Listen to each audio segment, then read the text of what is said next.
Boa tarde a todos. Sejam todos bem-vindos a essa casa de oração. Então, nós agradecemos o convite da casa para retornar aqui e rogamos a Deus, a Jesus, aos amigos espirituais, o amparo para que esse seja um trabalho bem conduzido, que possamos ser útil a vocês, à doutrina espírita. Então, como foi falado, nosso tema sobre obsessão. E tudo que nós estamos trazendo, nós pegamos neste livro, que é o mesmo título, Obsessão, Desobsessão, Profilaxia e Terapêutica Espíritas, da Sueli Caldas-Schubert.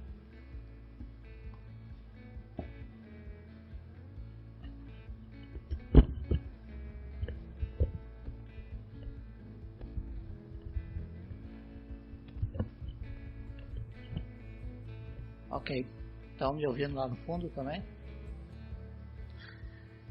Gente, o que é obsessão? Então, nós vamos pegar um conceito de obsessão lá do livro Evangelho segundo o Espiritismo, livro básico da doutrina espírita. No capítulo 28 diz assim: a obsessão é a ação persistente que um espírito mau exerce sobre um indivíduo. Apresenta caracteres muito diversos, desde a simples influência moral, sem perceptíveis sinais exteriores, até a perturbação completa do organismo e das faculdades mentais. Ou seja, a obsessão pode ser algo muito sutil, que não dê sinais exteriores, mas pode levar a comprometer o organismo e as faculdades mentais. Então tem várias graduações. Então nesse trabalho nós vamos procurar responder algumas questões, que são questões muito comuns das pessoas se perguntarem. Quem é o obsessor? Quais os tipos de obsessões que existem? Quais as consequências das obsessões? E o papel das casas espíritas? A pessoa está com obsessão, vem na casa espírita e aqui tiram isso dela? Será? O que nós devemos fazer para nos livrarmos das obsessões? E também, quando ocorre um caso de obsessão em nosso grupo familiar, esse é um problema do indivíduo ou é um desrespeito também aos demais do grupo familiar? Bem, então vamos lá. Nós vivemos aqui no mundo espíritos encarnados, porque normalmente a gente diz assim, o mundo material, e nós nos referimos ao mundo espiritual como se fosse outro mundo. Na verdade, o mundo material e o mundo espiritual funcionam juntos. Junto conosco convivem espíritos desencarnados. Então aqui eu só estou vendo os encarnados, tá? Algumas pessoas conseguem perceber, sentir, visualizar a parte espiritual também. Não é o meu caso, mas a gente sabe que é assim. Então, esses desencarnados, eles nos influem normalmente, né? A maioria das vezes. É lógico que nós também influenciamos a eles. Então, nós agimos muito sobre a influência de entidades espirituais. Aqueles que se afinam conosco, né? Que vibram nas mesmas faixas. E a gente tem que entender que esses espíritos desencarnados são seres humanos como nós. Então nós vamos encontrar, ou vamos conviver com espíritos desencarnados que querem nosso bem, que são benfeitores, são amigos. mas também vamos conviver, mesmo que a gente não tenha consciência disso, com espíritos que querem nos prejudicar e que muitas vezes nós, em outras oportunidades, talvez em outras encarnações, já perturbamos a eles, já causamos algum mal. E eles agora estão aí para querendo vingança. O que a gente precisa entender é que quando nós desencarnamos, nós continuamos a viver tal qual nós somos, com as nossas qualidades, com os nossos defeitos. Então, se desencarnamos cheio de raiva, de ódios, nós vamos conservar, assim como as qualidades, o amor, os bons sentimentos que temos. E essa questão de obsessão não é uma coisa que ocorre agora. Sempre ocorreram, são de todos os tempos. O que parece estar ocorrendo agora é que cada vez parece estar sendo mais grave, né? Vem se generalizando. A nossa autora fala em uma verdadeira epidemia. E como nós estamos saindo, né, de uma pandemia, que é a mesma coisa, só muito mais amplo, né? Então eu diria que isso é uma verdadeira pandemia, já que se ocorre em todas as culturas, em todos os países. Bem, Sueli Caldas-Schubert fala dos tipos de obsessões. Lógico que são muitos, ela cita alguns. E eu fiquei até surpreso porque ela começa falando das obsessões de espírito encarnado para espírito encarnado. E nos diz que é a capacidade que temos de dominar mentalmente aqueles que escolhemos como vítimas. E que se mascaram com nomes que nós conhecemos muito bem. Ciúme, inveja, paixão, desejo de poder, orgulho, ódio, amor tiranizante. Desses que são demasiadamente possessivos, que acabam tolhendo, sufocando a liberdade do outro. É só nós pensarmos como tem acontecido casos de proteção, principalmente feminina, né? A Lei Maria da Penha, questões de feminicídios, né? Então, esses problemas com espíritos que são obsessores, inclusive encarnados, ele ocorre muitas vezes até dentro dos grupos familiares, porque dentro de uma mesma família, muitas vezes não tem só espíritos afins, mas pode ter antigos comparsas do passado, ou aqueles com quem tivemos dificuldades, ou nós acabamos prejudicando eles. Também existe obsessão de espírito encarnado para espírito desencarnado. Então, quando a pessoa perde um ente querido ou alguém muito próximo e que não aceita ou tem dificuldade de entender, pode estar obsediando porque vai incomodar, atormentar essa pessoa que desencarnou. Eu morei em outra cidade, ao lado da nossa casa tinha uma casa que era coladinha, assim, geminada. E morava ali uma senhora viúva que havia perdido uma filha adolescente num acidente de automóvel. E o pessoal da cidade lá contava que ela mantinha o quarto da menina igualzinho como no dia que ela desencarnou. O chinelinho, a cama, tudo arrumado. Ela entrava lá, arrumava tudo, deixava do mesmo jeito, fechava a porta, só ela tinha acesso. Então, isso faz muitos anos, e o pessoal dizia, faz muitos anos que ela fazia isso. Então, eu acredito que era um caso desses, só para a gente entender. As obsessões de desencarnados para encarnados são as que parecem de maior incidência, até porque é mais fácil o desencarnado obsediar alguém que está vivendo num corpo deles, né? E é o que nós mais vamos tratar aqui. Existem os casos também de obsessões recíprocas, quando um está obsediando o outro e vice-versa. Mas também existem os casos de auto-obsessão. Kardec nos diz que o homem não raramente é obsessor de si mesmo.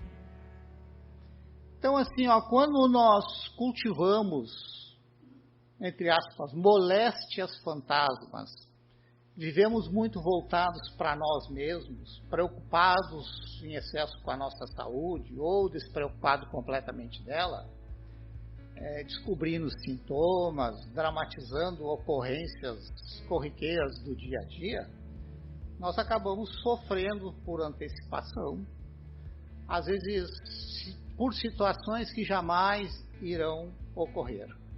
Acabamos nós nos flagelando com isso, né? E aqui também nós vamos encontrar os termos que já falamos antes: ciúme, inveja, egoísmo, orgulho, nepotismo. Quer dizer, às vezes nós nos transformamos em doentes imaginários e acabamos sendo vítimas de nós mesmos, nos auto-atormentando por causa disso. E quando fizemos isso, nós abrimos o campo mental para a aproximação de espíritos inferiores, espíritos infelizes. Então, o que já estava ocorrendo acaba se agravando. Então, assim, os nossos pensamentos, as nossas emoções negativas nos predispõem às obsessões. A nossa autora, ela cita Manuel Filomeno de Miranda.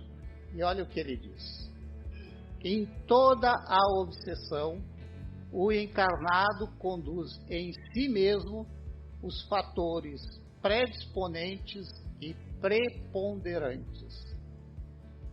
Ou seja, os nossos débitos morais a resgatar. Se nós não tivéssemos os nossos defeitos, os nossos erros do passado, a gente não iria atrair isso. Então, às vezes, o obsessor, ele tem causas kármicas, ou seja, em encarnações passadas. Olha, nem tudo de obsessão é culpa dos obsessores do passado, mas existem. E aí nós vamos trazer um caso aqui, que está no livro, que conta que uma senhora, desde a mocidade, era uma pessoa enfermiça. Sofria de várias doenças, mas principalmente de uma dor inexplicável nas pernas, já que os médicos não tinham encontrado nenhuma razão plausível para isso. Ela frequentava uma casa espírita e, com o tempo, ela frequentava há muito tempo, acabou se tornando trabalhadora da casa, adquirindo conhecimentos. Inclusive, ela participava dos trabalhos mediúnicos. Aqui, só fazendo um parênteses, o trabalho mediúnico se trata de uma reunião fechada, não aberta ao público, onde um grupo de trabalhadores da casa, já com conhecimento, se reúne para fazer esse contato, essa comunicação com a equipe espiritual da casa. Nessas reuniões, então, vêm benfeitores espirituais, trazem mensagens, mas também trazem espíritos em dificuldades para ali serem atendidos, já que eles conseguem aproveitar as energias da espiritualidade, dos espíritos encarnados que ali estão, combinando isso, consegue mais facilmente ajudar esses desencarnados. Fechamos o parênteses aí. Então, essa trabalhadora da casa, que participava do trabalho mediúnico, certa vez ela teve a surpresa de assistir uma comunicação de uma entidade que disse ter sido seu escravo em uma existência anterior. e lhe disse que havia morrido de fome e de sede depois de passar dias acorrentados por ordem dela. E confessou que a perseguia há muitos anos.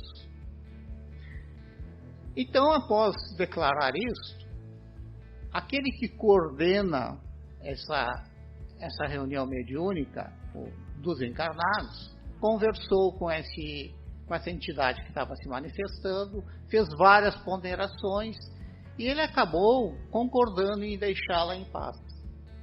Mas impôs uma condição, que ela lhe pedisse perdão.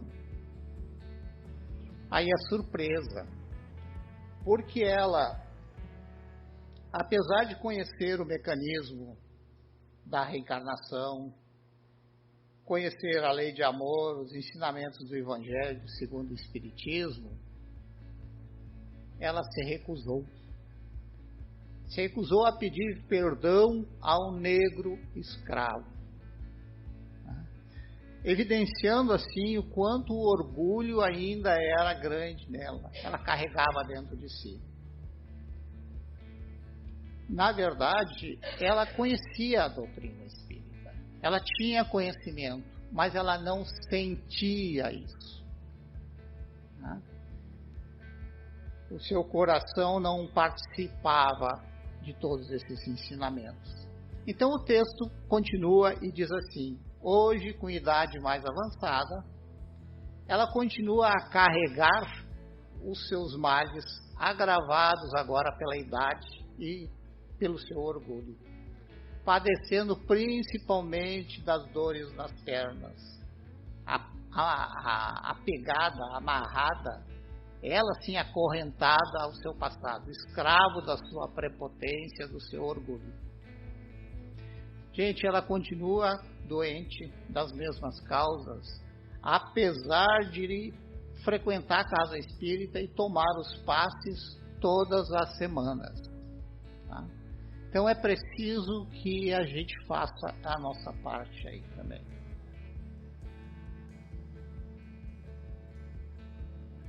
Existem casos de obsessão que são mais graves, como falamos no início. Alguns casos eles tomam a aparência, se mascaram como um quadro de loucura. É um caso que se chama de possessão. E aí tem um outro caso citado no livro que eu resolvi trazer para ilustrar. Nos diz a nossa autora do livro, que certa vez foi chamada para fazer um atendimento fora da casa espírita, porque tinha uma pessoa em crise de loucura e que estava amarrada ao leito para evitar que se machucasse ou se matasse. Então ela disse que se cercou de alguns cuidados, inclusive convidou uma outra senhora bastante experiente nesses casos e foram até esse local. Chegando lá, encontraram uma senhora recém-casada, jovem, que informaram que ela subitamente começou a agir como uma louca. Então estava ali, amarrada no leito, toda imbecilizada. Então o que elas fizeram?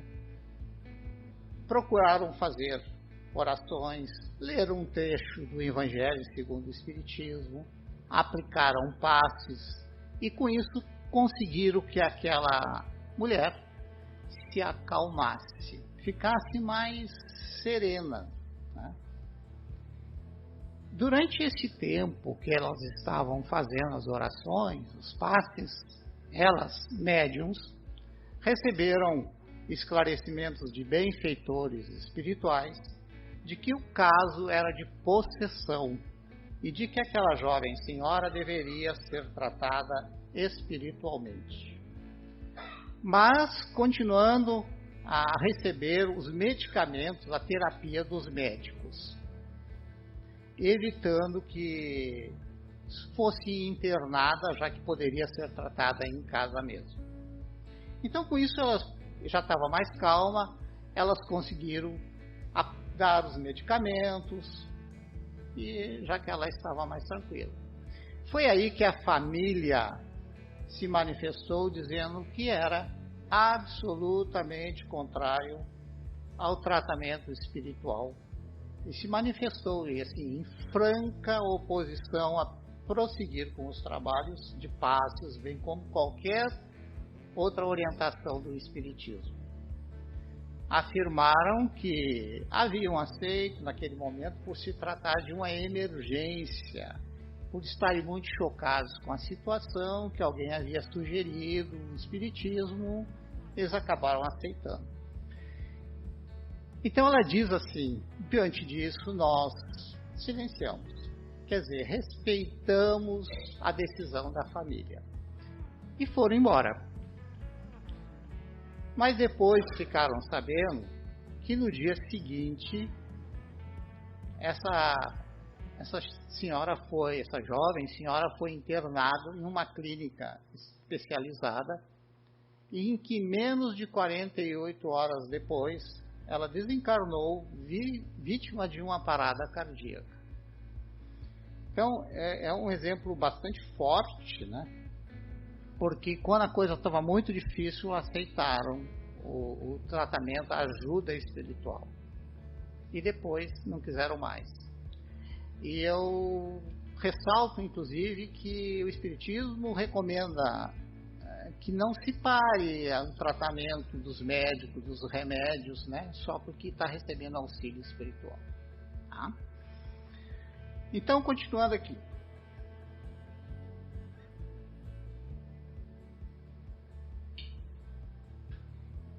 Quem é o obsessor? Né? Aquele que incomoda, que perturba.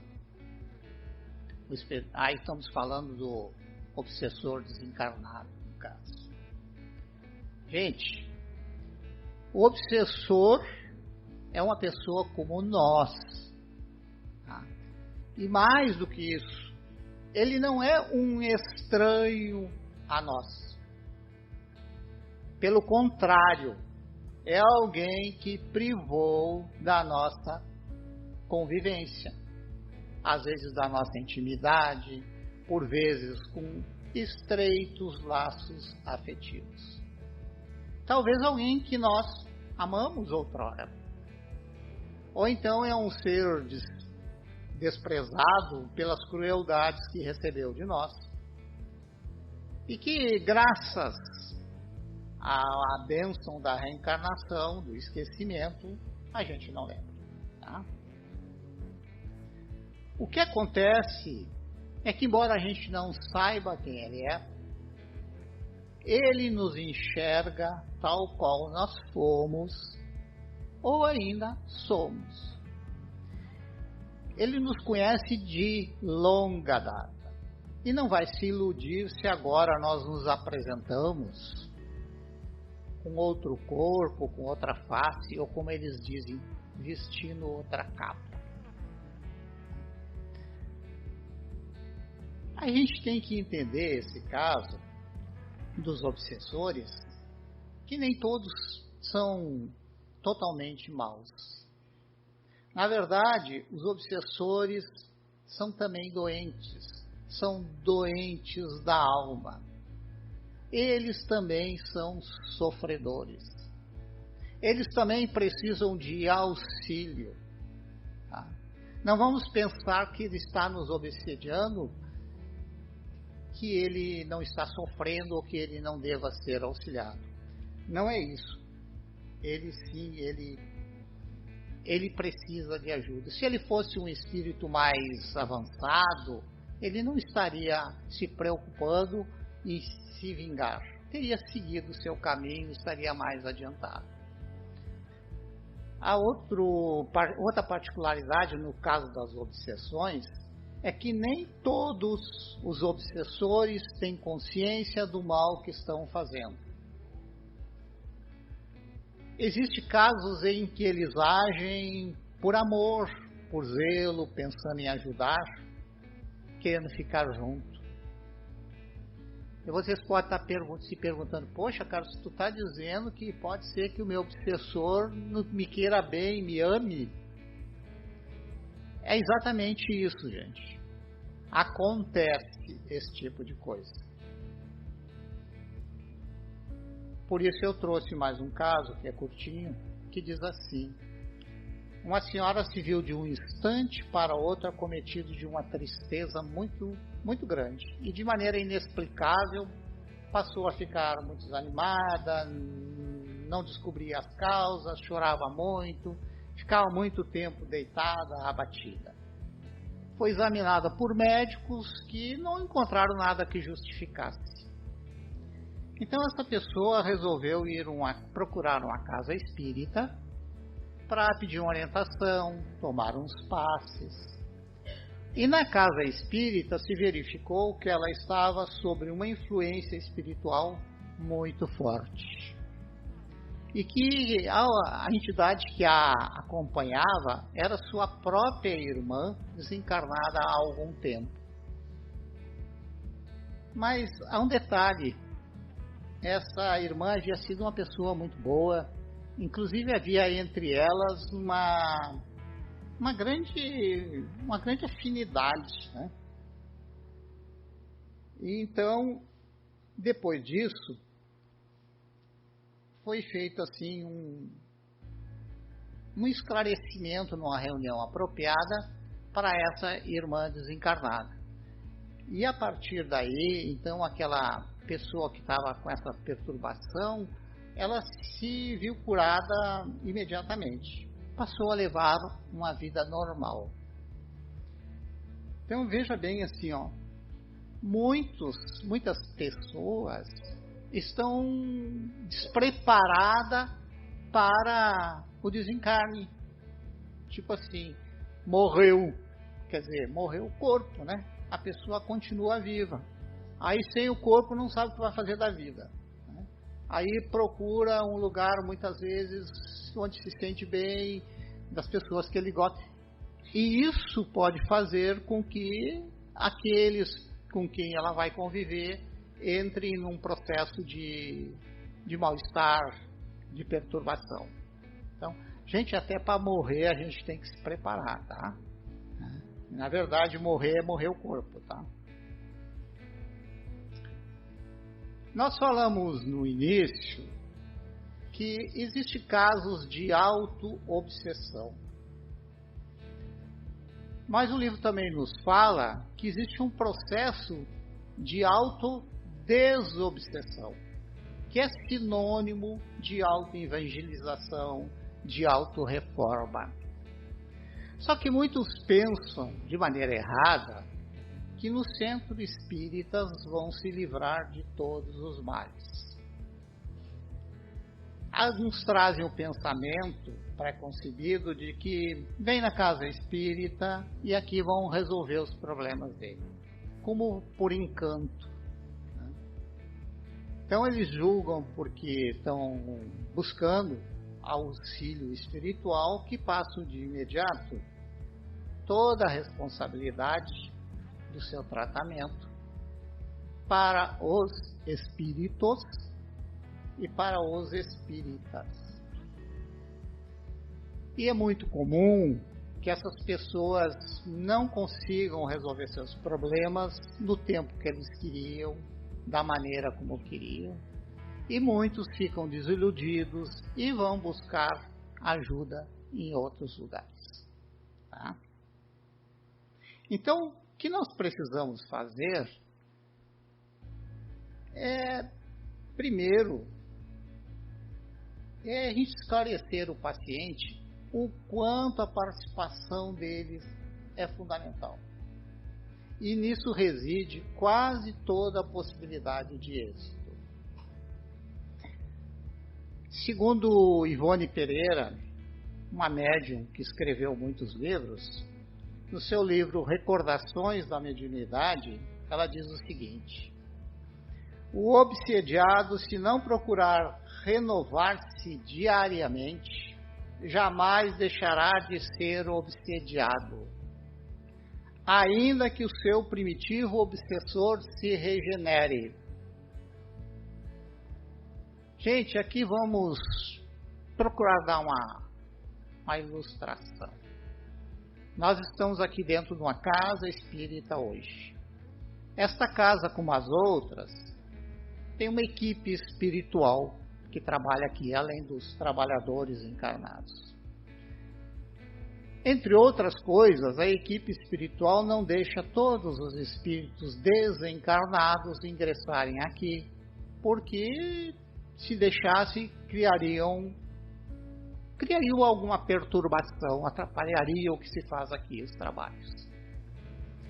Mas é bem possível que quando nós viemos aqui, as nossas companhias venham junto, nossas companhias espirituais, espíritos desencarnados. E às vezes estão juntos os obsessores. Então, sentam aqui junto com a gente, assistem a palestra. Enquanto isso, a equipe espiritual também procura esclarecer esses desencarnados. E muitas vezes eles se convencem de que tem que deixar de nos obsediar e ficam aqui e a gente vai embora sem eles. Tá? Bem, então vamos imaginar que hoje nós estamos aqui e que o nosso obsessor, se nós tivermos, lógico, né, vai ficar aqui e nós vamos embora. Será que isso é garantia de que está tudo resolvido? Veja bem, existem espíritos desencarnados onde quer que estejamos, na rua, lá em casa, no trabalho, né? Não é só na casa espírita. Dependendo do nosso comportamento, dos nossos pensamentos, dos locais que nós frequentamos, a gente atrai outras companhias espirituais que podem ser semelhantes ou até piores do que deixamos aqui. Então imaginamos alguém que sai sem o seu obsessor e vai lá para um bar, jogar sinuca, tomar cerveja e contar piada chula. É bem provável que lá estejam espíritos inferiores, gente. E a gente atrai de acordo com o que nós vibramos. Então nós temos que cuidar de onde frequentamos, o que fizemos, o que olhamos nos programas de televisão, o que curtimos nas redes sociais, porque tudo isso vai fazendo com que a nossa sintonia vá ocorrendo. Tá? Então a nossa renovação moral será a nossa principal terapêutica. Lógico, existem alguns casos que a pessoa não está em condições de agir por si. Aí alguém tem que auxiliar. Para que nós possamos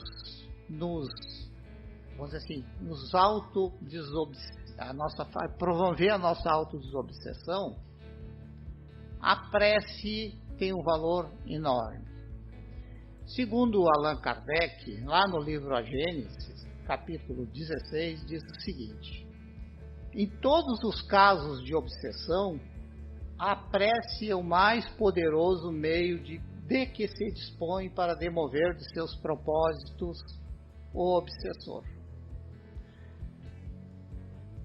Só que muitas pessoas acreditam que as preces devem ser feitas no centro espírita, de preferência pelo presidente da casa, pelos médios, pelos outros trabalhadores da casa. Quer dizer, por outras pessoas, menos por eles próprios.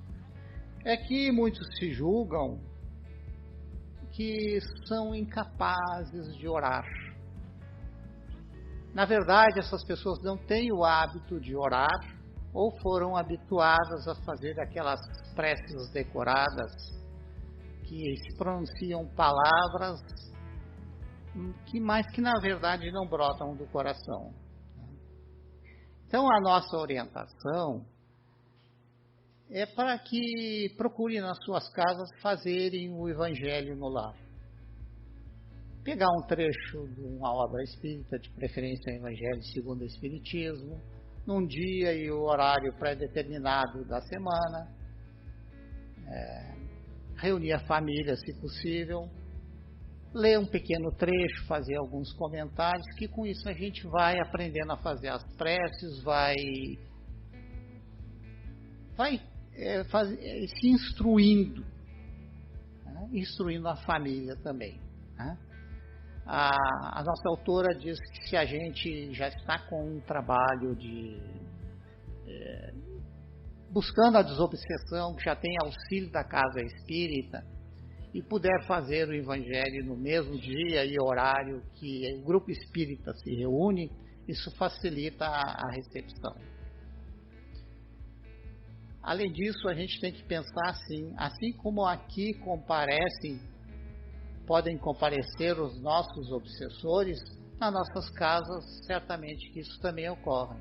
Então o evangelho no lar pode ajudá-los também a se instruírem e eles entenderem que tem que seguir o seu caminho. O pensamento que nós temos em todos os momentos de nossas vidas tem uma importância muito grande. Eles determinam as nossas companhias espirituais. A autora diz, parodiando a sentença popular, ela diz assim: dize-me o que pensas e eu te direi com quem andas. Então, quando nós estamos num processo de obsessão, é porque nossos pensamentos estão se sintonizando com faixas inferiores. A desobsessão, ou autodesobsessão, é o inverso disso. A gente muda a direção dos nossos pensamentos para rumos mais nobres, mais construtivos, e isso favorece a aproximação de espíritos bondosos. Tá? Há um outro fator de suma importância para nós combatermos as obsessões. É o nosso labor na caridade, é sermos úteis, é ajudarmos o próximo. Hoje tem tantos trabalhos voluntários, né, que a maioria de nós tem condição de participar, de se envolver com alguma coisa assim. Porque se nós começarmos a praticar, fazer o bem, nós vamos indo aos poucos, conseguindo convencer o nosso obsessor da nossa renovação moral. Lembra que eu falei que eles nos conhecem há muito tempo e não vão se convencer só porque nós temos uma aparência melhor do que antes? Bem, nós precisamos ainda, um alerta aqui, esclarecimento ao obsediado. Porque nós tendemos, primeiramente, a doutrinar o perseguidor invisível. Mas é fundamental que a gente não esqueça de que isso pode ser improdutivo se nós não cuidarmos com igual ou até com mais atenção do obsediado, daquele que é atacado. Porque a gente precisa fazer com que ele sinta o quanto é necessário a sua participação para o tratamento. Então, o combate maior que nós temos que fazer não é contra o obsessor, é contra nós mesmos. No intuito da gente se modificar, se melhorar moralmente, até que a gente seja um bom, vamos dizer assim, até que a gente convença o nosso verdugo atual, fique demonstrado para ele a nossa transformação. Então, a gente precisa conscientizar o obsediado de que ele tem responsabilidades do pretérito, né? Que ele não está sendo obsediado sem motivo. Ele certamente que já fez o mal, né? E muito provavelmente aquele que o está obsediando. Então assim, vamos entender, o obsediado de hoje é o algoz de ontem, que agora se apresenta como vítima. Ou é o comparsa de crimes do passado que está aí à procura do seu companheiro. Então, gente, o que a gente precisa fazer é fazer um entendimento entre as partes, procurar fazer com que eles se entendam e se perdoem. A doutrina espírita procura auxiliar tanto o obsediado como o obsessor. Lembra que eu falei? Ele também é um doente, também precisa de ajuda. Porque senão a gente pode pensar assim, ó, o Carlos aqui tem um obsessor. Eu não me entendo com ele, não perdoo, nem ele perdoa a mim. Daqui a um tempo eu desencarno, volto a viver como um espírito desencarnado. Pode ser que nesse meio tempo ele reencarne. E aí? Aí eu vou lá e digo, agora é a minha vez. Que é mais fácil, né? Desencarnar, tu tá ali escondidinho, anônimo, né? Ele não vai lembrar de mim, porque tem o benefício do esquecimento. Gente, então é preciso esse entendimento, senão vai perpetuar essa situação, tá? A gente precisa fazer a nossa parte, perdoando e torcendo para que ele faça o mesmo, que ele veja que a gente está melhor. E aí a gente tem que se melhorar, se policiar, né? Frequentar bons lugares, fazer coisas boas, né? Ajudar. Não adianta só vir na casa espírita, tá? É preciso a gente efetivamente se melhorar. Gente, eu sei que avancei um pouquinho, mas para nós terminarmos, ainda tem que falar do grupo familiar, tá? O grupo familiar tem profundos laços que os unem.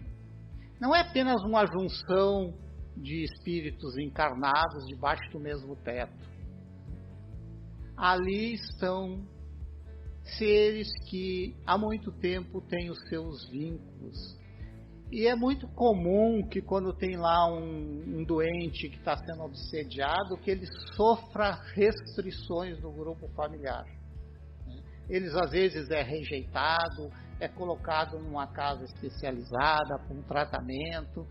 As pessoas às vezes entendem que fazendo isso estão desfazendo esses vínculos existentes entre eles.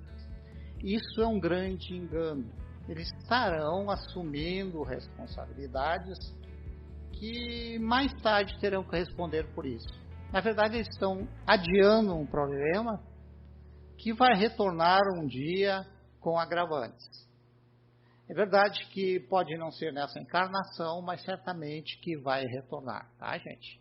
Então, se tem alguém na nossa família que é obsediado, que precisa de ajuda, vamos entender que essa ajuda, esse auxílio, nós precisamos ajudá-lo, porque esse problema não é só dele, diz respeito aos demais membros da família, tá? A família existe para se ajudar, mesmo estando às vezes espíritos que têm animosidade entre si, é sim uma grande oportunidade de nós resgatarmos isso e quando partirmos daqui, estarmos, vamos dizer, mais liberados dos nossos erros, tendo nos entendido, nos perdoado, tá? Então, eu agradeço a atenção de vocês e este livro do qual eu procurei tirar essas informações, ele tem uma linguagem fácil, acessível. Se vocês tiverem interesse, tenho certeza que a casa tem como conseguir. Então, agradeço a atenção de vocês, a paciência de me ouvir, desejo a todos muita paz.